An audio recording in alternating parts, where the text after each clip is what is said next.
Taste the Daily. சென்னையை அடுத்த திருவேற்காட்டில் வீடுகளை இடிக்கும் வருவாய்த்துறையினரின் நோட்டீஸிற்கு எதிர்ப்பு தெரிவித்து பொதுமக்கள் போராட்டத்தில் ஈடுபட்டனர். கோலடி ஏரி பகுதி வீடுகளை அகற்ற எதிர்ப்பு தெரிவித்தும் கார்பெண்டர் சங்கர் என்பவர் தற்கொலைக்கு நீதி கேட்டும் நடைபெற்ற போராட்டத்தில் ஏராளமான பெண்கள் பங்கேற்றனர். அப்போது எங்களை சந்தித்து வீடுகளை இடிக்க மாட்டோம் என உத்தரவாதம் வழங்க அதிகாரிகளோ நாங்கள் ஓட்டு போட்டு தேர்ந்தெடுத்த அமைச்சர்களோ வராதது ஏன் என ஆவேசத்துடன் கண்டன குரல் எழுப்பினர். பதவியில உட்காந்துக்கிறீங்க, யாருடைய தயவுல உட்காந்துக்கிறீங்க? ஜனங்களா ஓட்டு போடுறது உட்கார வச்சுக்கிறாங்க. சொல்லுங்க, பக்கத்து தரகத்துக்கு கல்யாணத்துக்கு இதெல்லாம் போலீஸ் கடையோட வருவீங்களா? மக்கள் ஒரு விஷயத்துக்கு கூப்பிட்டா வர மாட்டீங்களா? என்ன வச்சுக்கிறீங்க? இப்படியே ஆறு மாடு கூட்டத்தை இப்படி கோல் வச்சு ஓட்டு விடுற மாதிரி வட்டி விடுவீங்களா?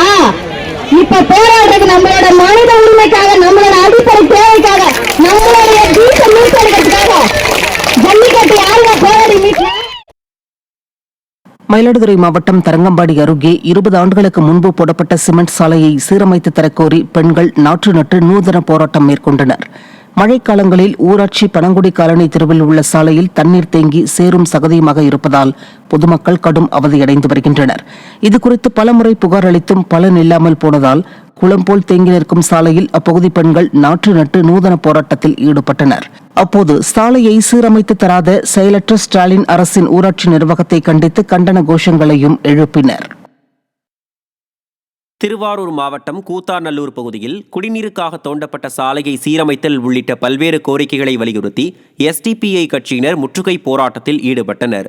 கூத்தாநல்லூரில் உள்ள வாய்க்கால்களை தூர்வாரி குளங்களில் நீர் நிரப்ப வேண்டும், குடிநீருக்காக தோண்டப்பட்ட சாலைகள் சேரும் சகதியுமாக உள்ளதை கண்டித்தும் சேதமடைந்த சாலைகளை சீரமைக்க வேண்டும் உள்ளிட்ட பல்வேறு கோரிக்கைகளை வலியுறுத்தியும் எஸ்டிபிஐ கட்சியினர் நகராட்சி அலுவலகத்தை முற்றுகையிட்டு போராட்டத்தில் ஈடுபட்டனர். இந்த போராட்டத்தில் ஏராளமானோர் கலந்து கொண்டு திறனற்ற திமுக அரசுக்கு எதிராக கோஷங்களை எழுப்பினர். கடலூர் நகரின் மையப்பகுதியான அண்ணா மேம்பாலம் அருகே சாலையில் வைக்கப்பட்டிருந்த விளம்பர பதாகை விழுந்ததில் இருசக்கர வாகனத்தில் சென்றவர் காயமடைந்தார்.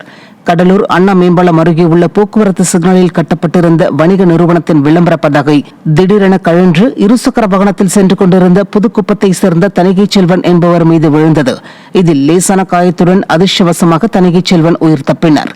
இந்த சம்பவத்தின் வீடியோ காட்சிகள் வெளியாகி பரபரப்பை ஏற்படுத்தியுள்ள நிலையில் சாலையின் நடுவே விளம்பர பலகை வைக்க அனுமதி அளித்தது யார் என்ற கேள்வி எழுந்துள்ளது. நிர்வாகத்திறனற்ற திமுக ஆட்சியில் மாநகராட்சி அதிகாரிகள் அலட்சியத்துடன் செயல்படுவதால் மக்களின் உயிருக்கு அச்சம் ஏற்பட்டுள்ளதாக விமர்சனம் எழுந்துள்ளது. தென்காசி மாவட்டத்தில் இரவு முழுவதும் பெய்த மழை காரணமாக குற்றால அருவிகளில் நீர்வரத்து அதிகரித்துள்ளதால் சுற்றுலா பயணிகள் குளிக்க மாவட்ட நிர்வாகம் தடை விதித்துள்ளது. மழையின் காரணமாக குற்றாலத்தில் உள்ள மெயின் அருவி, பழைய குற்றாலம், ஐந்தருவி உள்ளிட்ட அனைத்து அருவிகளிலும் தண்ணீர் வரத்து அதிகரித்துள்ளது. இதனால் அனைத்து அருவிகளிலும் குளிக்க தடை விதி